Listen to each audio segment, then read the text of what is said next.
Alright, today we're reacting to Ramesh Ranganathan and Louis Theroux. Recently, Louis Theroux has put out a new documentary about the manosphere and all that bullshit, right? And he has gone on Ramesh Ranganathan's podcast to talk about it. And I was just listening to the podcast, and I kind of got like halfway through it, and I just found myself really pissed off at some of the shit they were saying. Mainly because of just the complete hypocrisy from them, right? Now, I agree with the general tone and, idea of the documentary, the whole manosphere thing. I get it, right? There's issues with it, there's problems. I am not defending that at all. I'm not defending any of the people who were in the documentary, any of that. I quite like Louis Theroux. I quite like Ramesh Ranganathan. There just was this, ridiculous thing that they seemed to touch on to me, personally, that I wanted to talk about, and so, but I'll play the clip for you. I'll play some of the clip, and then we'll sort of react as we go. More than you, but what made you decide to go into that world in the first place? Because as a father of three boys, you talk about Andrew Tate, talk about HS Tiki, all of these people. I've not deep dived into it in the way that you have, but my main concerns are, one, the way that women are spoken about. And the attitudes and what it means to be a male growing up. I found it frightening that people that young had those attitudes, that I found that upsetting, actually. And I sort of thought my kids are being exposed to that. And, here's the thing, right? Yeah, that's fine. We get that, right? We all know that that's an issue, and I don't think it's as big of an issue. I don't think it's as, prevalent. I don't think there's as many kids actually following this as people think. But nevertheless, because I kind of grew up at the exact time that I was Andrew Tate's sort of target demographic when he, I was at the age when he was at his biggest. I would have been, and people weren't really following it. The kids weren't it's not what people think, where the kids are just loving Tate. No one really even spoke about him. I remember my friends bringing him up at some point for something, but really, he wasn't spoken about. No one really cared. It wasn't as big of a deal as people thought it was, and I don't think it is as big of a deal as people think it is. Not because the things that he says are not wrong. They are.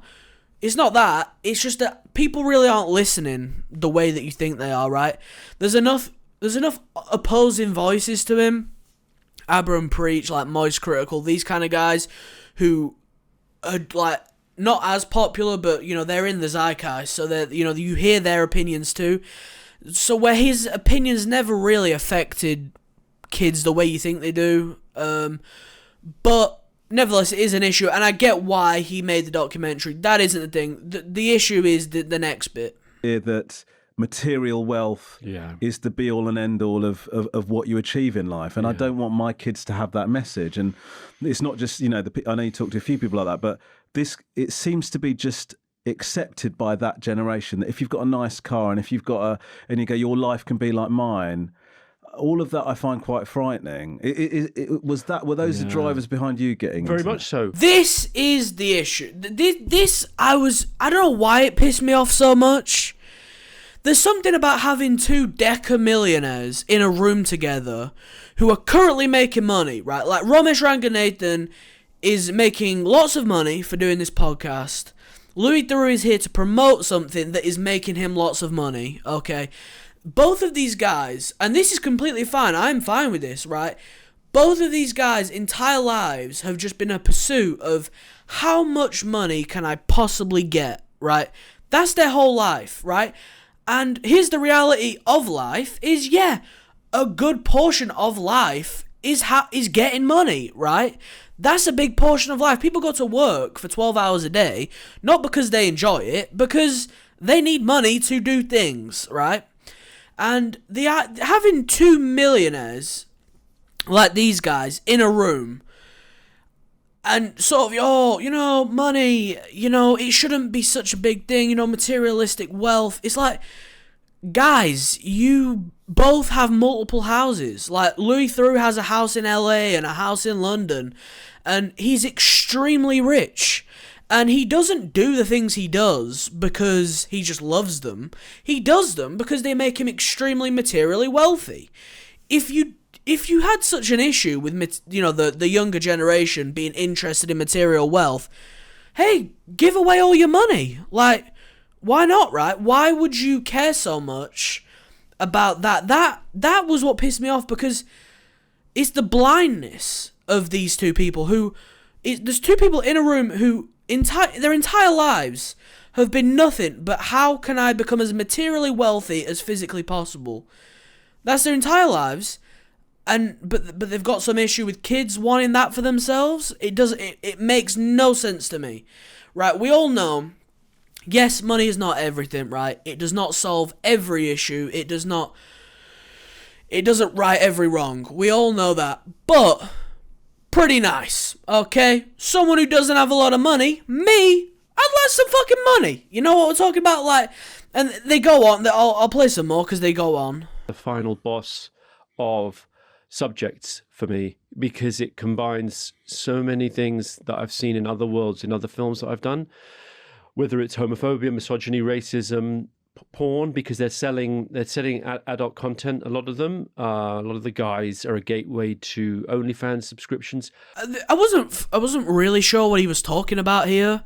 The people who were in his documentary were like HS Tiki Toki and like Sneeko, Justin Wallet. All of those guys are like really against porn. So then I wasn't really sure what he meant by it's like a gateway to OnlyFans models. It's a little bit weird because it almost makes me think he doesn't really know anything about the subject that he's talking about. Because that's kind of the opposite of what it is. They're like really against that. I thought that's what it was anyway. From what I've seen, they all seem to be really against that. So I don't really know what he meant with that, but okay. Making a film that I thought would be interesting and revealing. But I think in terms of what is troubling, because there's two ways of slicing it. It's like what's troubling, and then what parts of the culture does it seem to be speaking to? Like what part of it is resonating with people? What part of the culture is it resonating with? It is the money aspect, right? Because if you're like me, right, like my mum had like 5 jobs, single mum, the whole thing, right? The pursuit of a better life is inevitably, unfortunately, it is the world we live in. It is unfortunate, but it is true. The pursuit of a better life is the pursuit of money. Whether you like it or not, it really is. So, he talks about the misogyny and all that, right? That's all, yeah, we agree that's terrible, but when the whole thing that is actually speaking to these kids who do follow this stuff and do really want to be part of all this, it's the money aspect, right? It is the money, because that's what everyone wants. Everyone wants a better life, and a better life does unfortunately mean more money. That is what it is. So the blindness to that is hilarious, to be honest. It is funny how you miss that point. You spent time with these people and you kind of miss that. Is most immediately concerning, and there's absolutely no excusing it. It's horrific, and it's becoming more and more weird, almost like in a one-upmanship. I don't think women should drive. I don't think they should vote. Well, I think they should be. That kind of. It's not. It's almost too kind to say it's outdated. Like it sort of feels like it's become a sort of performative misogyny of creating outrage. But the crazy thing is that's almost the window dressing for a sales pitch. And that they go viral exploiting algorithms online that thrive on divisive content. Yeah. I mean, again, I really don't like defending these people because I don't really like them, but like, that's what you're doing. Every documentary he has ever made has exploited that exact thing. It's to be divisive in nature, so people will watch. Do you really think Louis Theroux cares about 99% of the things he's ever made a documentary about? No. Of course he doesn't care. He's making the documentary because it is divisive. He's only making documentaries that people will see, that people want to see, I should say, to line his pockets. I mean, he doesn't care about any of the issues he talks about. Let's be let's be honest, he might care about this one, but this one's different. This one's very pointed to a certain thing. Like, he probably does care about this one, but, like, you and everyone else who came before you has used that exact same method, so you can't really use that as a criticism, because this isn't really just a criticism of the manosphere. This is really, he's criticizing the internet right now, and people who, you know, make money through the internet and stuff, and you do the same thing. You and all the people like you, all the journalists, have always made their money doing exactly what you just said you find worrying or troubling. Subscription to an online university or some crypto scam or an FX trading platform. The other part, though, is, if we're going to be really frank, because you mentioned materialism, and I know you're a fan of hip hop. Like, I would sometimes get this dissonance of, like, there's aspects of hip hop culture that it's clearly, in certain respects, reflecting. I've always been a fan of, like, the braggadociousness of hip hop and the displays of, and part of that has been like, look at my swag, which I almost took as a commentary on lack of wealth. Anyway, basically what happens, they go on to just talk about how, you know, it's okay when, you know, rappers do it and stuff, because rappers are, you know, they're just showing, oh, look how bad I was and look how good I am now. It's the same thing, you know, when a rapper talks about his money and his cars and everything. It's no different from when people who are influenced and stuff do it. There is no difference. It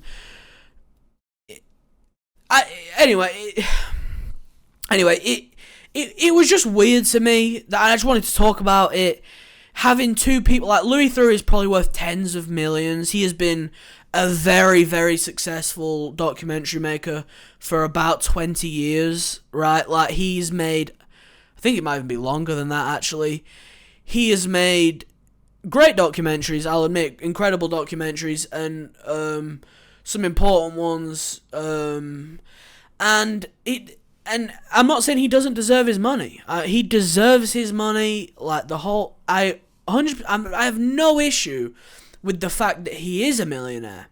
I have a fact that he has made his whole life about chasing as much wealth as possible, but then criticizing other people who do the same thing. It's really quite weird to me.